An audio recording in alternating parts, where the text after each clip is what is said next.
If you'd like to come up to the table, and then this is December 14th, 2016. This is a scheduled and agended Broadwater County Commissioners Business Meeting. Commissioner Nick Korthals is out ill today and did let the commission know that he would not be attending today. Commissioner Franklin Salifka has not sent an email or a phone call. He just simply is not here today. We do not have a quorum, so we will not call this meeting to order. But since you are from out of town and jumping on a plane this afternoon, I wanted you to give your presentation that again is on the agenda for the commission and for the community. And I will ask my fellow commissioners to watch the video, and then you will call in. We'll postpone this till next Monday and reschedule it for 10:30 in the morning. Perfect. At which time you can call in and they can ask any questions that this video will not answer for them. And if you can give me the number so I know where to call in. We'll do that, and then I'll also email them a copy of the map so they have that to go along with the presentation. Any materials are yours. Okay. So this is, you are Kevin Howell with Verizon Wireless. Proposal to place antennas on Townsend City water tank decision. So I'll give you the floor, Kevin. Thank you. Verizon Wireless has determined, their radio engineers have determined that Townsend could have higher quality Verizon Wireless coverage. While everyone's phones work today, their data speeds are not to the Verizon Wireless standards, and by adding another cell site in town, they feel like they will up the speeds and up the quality of the phone calls. The reason for the interest in the water tank is largely a zoning reason, a land use planning reason. Doesn't need a new tower, so nothing new on the skyline.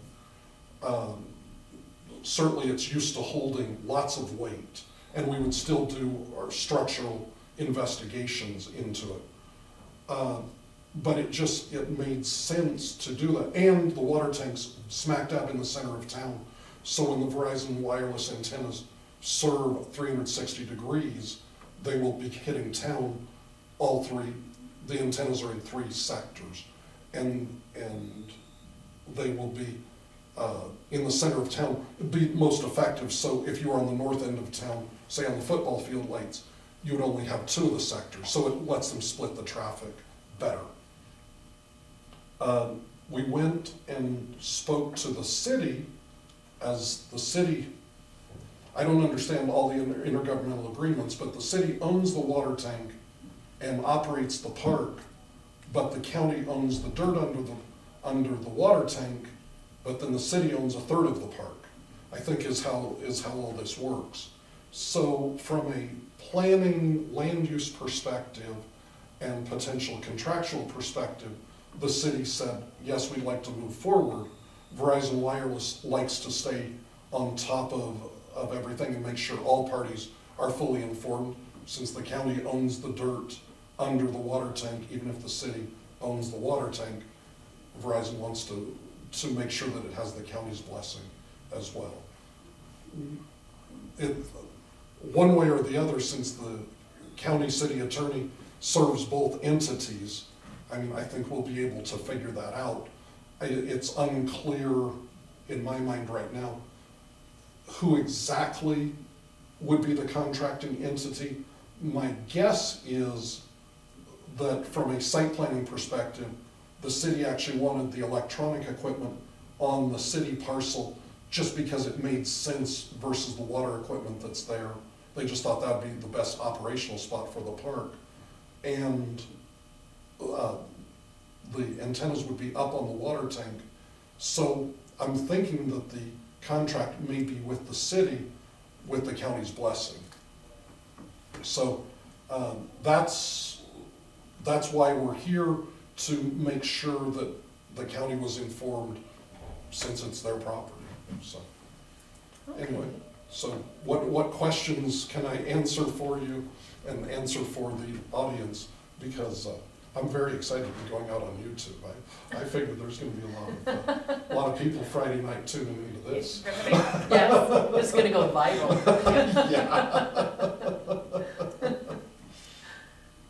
No, my only question would be, the contract then at this point, you're assuming, will be drafted with the city with a MOU of understanding, memorandum of understanding from the county that we support this. That would be my thought. Okay. Just because but it could go the other way, or it could be a joint contract. I mean, Verizon doesn't care.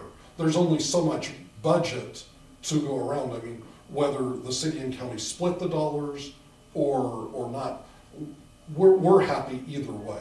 We just want to make sure that all interested legal parties, which the city and county both are in agreement that this is what we should be doing. We have a good relationship with the city, so the dollars you're speaking about is revenue, not a charge. Or would there be a charge to the city or the county for this? I wish I could negotiate my contracts that way. No, the Verizon Wireless in these sort of instances pays a monthly rent, typically in the $1,000 to $1,200 to $1,500 a month on a 25-year lease with an annual escalator. So that's that. So yes, it costs the landlord, whether it be city or county, costs them nothing. Okay. Right. Verizon's very much of the view that this is now infrastructure. 15 years ago, phone calls cost $1 a minute. It wasn't in everyone's hands. It was in the rich business people's hands. I mean, that's typically what was going on. Now, I mean, now calls are free. You just pay for your data and pay for your phone. It's infrastructure. The national studies have shown that 50% of homes don't have a landline. During the last recession, when people were looking at their budgets and tightening down, they had to give something up, and they weren't giving up their cell phones. They were giving up their landlines. So for 911 to be effective to 50% of the people, good cellular coverage is a necessity. So. And we live with our phones anymore. They are a necessary tool of life, it seems. I can't tell you how many public hearings I've been in where people, opponents have come in and said, oh, I hate cell phones, they're awful, and then their phone will ring in the middle of their testimony. It's like, oh, except this time. Right. The other piece to know is wireless sites need two things. They need electricity. That's not a problem in a suburban environment. They also need high-speed access to high-speed internet. That can happen one of two ways. Either fiber optics can be brought in to the site.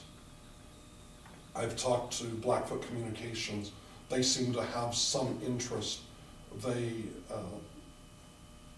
have fiber at the freeway down in Three Rivers, and I said, this is 30 miles.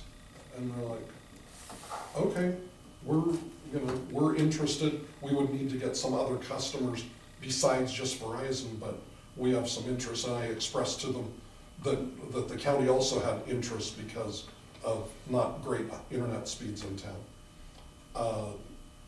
So that's one way. The other way is a wireless site can shoot a microwave to a point where there already is fiber optics. So there might be a tower closer to Helena that this tower could see, and then there would be a microwave dish put on this tower shooting to that spot. So those are the two ways of getting out and getting high-speed internet. But it's a necessity. Verizon is not building any new sites with dial-up only. In fact, because now voice isn't the big seller, high-speed data is the big seller. Right. So anyway, I certainly think that this is a potential win for the community. As you pointed out earlier, Verizon cell phones work fine, but I think Verizon's looking to the future and saying, oh, we're not satisfied that it's 2 bar, 1 bar in Townsend. And we're certainly not happy with the download, with the wireless internet speeds. So they want to beef that up.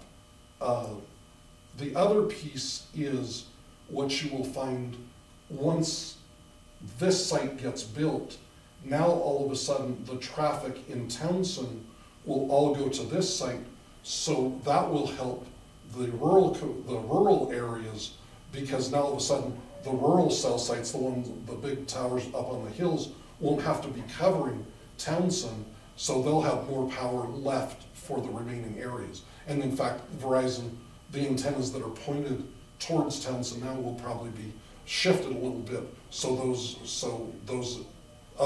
surrounding sites don't pick up Townsend anymore. So it'll help the rest of the county as well. Excellent.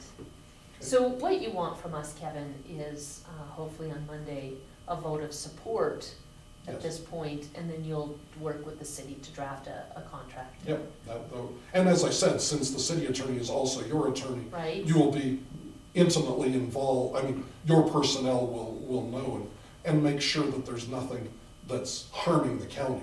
I think that there will be, but I mean, Right. it's nice in smaller communities that you have that back and forth, that no one has to pick up the phone. It's like, it's the same person.